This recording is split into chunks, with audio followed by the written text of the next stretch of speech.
మీ బంగారం తాకట్టులో ఉందా? విడిపించుకోలేక ఇబ్బందులు పడుతున్నారా? అయితే మీ బంగారాన్ని వెంటనే విడిపించి కొంటాం. గణేష్ గోల్డ్.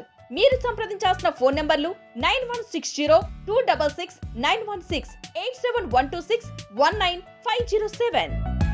అమరావతిలో అవినీతికి అంతే లేకుండా పోయిందని మాజీ సీఎం జగన్మోహన్ రెడ్డి సంచలన ఆరోపణలు చేశారు. ఆ ప్రాంతంలో కడుతున్న కట్టడాల్లో అవినీతికి పాల్పడుతున్నారని ఆరోపించారు.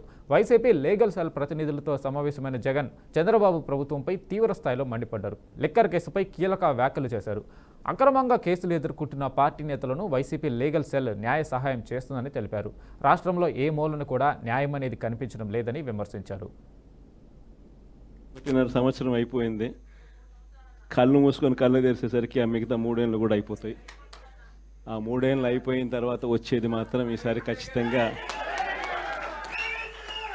మన ప్రభుత్వమే వస్తుంది. ఎందుకనంటే ఇంతగా మోసాలు చేసిన పరిస్థితి, ఇంతగా అబద్ధాలు చెప్పిన పరిస్థితి బహుశా ఈ రాష్ట్ర చరిత్రలో ఎప్పుడు కూడా మనం చూసి ఉంటాం. చివరికి లాయర్లకు కూడా మోసం చేసిన పరిస్థితులు కూడా మనం చూస్తూనే ఉన్నాం. సూపర్ 6లు, సూపర్ 7లు అనేటి గాలికి ఎగిరిపోయినాయి. ఇంతకుముందు మన ప్రభుత్వ హయాంలో ఉన్న ప్రతి పథకం కూడా అన్ని రద్దయిపోయినాయి.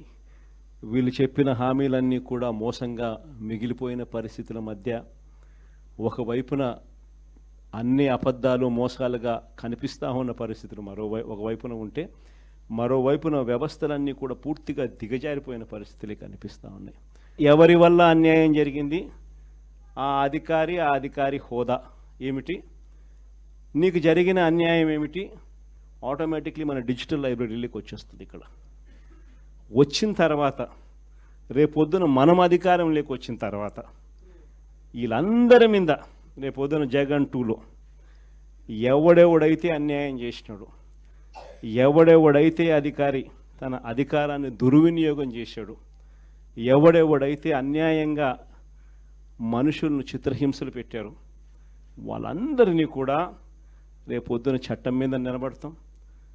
చట్టం తన పని తాను చేసుకొని పోతుంది. ఎందుకంటే ఈరోజు చూస్తూ ఉన్నాం ఇవన్నీ కూడా. కష్టకాలంలో ప్రతిపక్షంలో ఉన్నప్పుడు వైఎస్ఆర్ పార్టీకి నిజంగా పెద్దన్నగా మీరు చేస్తూ ఉన్న పాత్ర ఎప్పటికీ కూడా పార్టీ మర్చిపోదని సందర్భంగా తెలియజేస్తాను. ఎవరికి కూడా ఊహించని విధంగా కూడా, ఇంతకుముందు గతంలో ఎప్పుడు జరగని విధంగా కూడా లీగల్ కమ్యూనిటీకి మరీ ముఖ్యంగా ఫస్ట్ టైం లా కంప్లీట్ చేసుకొని తమ కాళ్ళ మీద తాము నిలబడడానికి సిద్ధంగా ఉన్న యంగ్స్టర్స్కు, యంగ్ లాయర్స్కు ప్రభుత్వం అప్పట్లో క్రమం తప్పకుండా సహాయ సహకారాలు అందిస్తూ లా నేస్తం పేరిట అండగా నిలిచిన చరిత్ర కూడా ఇంతకుముందు ఎప్పుడు జరగల. అదొక్క వైఎస్ఆర్సీపీ ప్రభుత్వం వచ్చిన తర్వాత మాత్రమే ఆ చరిత్ర కూడా చూసాం.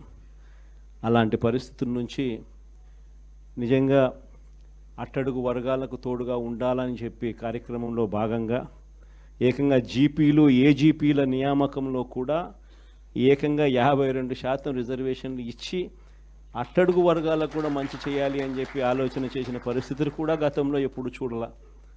అప్పుడు కూడా జరిగింది కూడా, అది కూడా వైఎస్ఆర్సీపీ హయాంలోనే.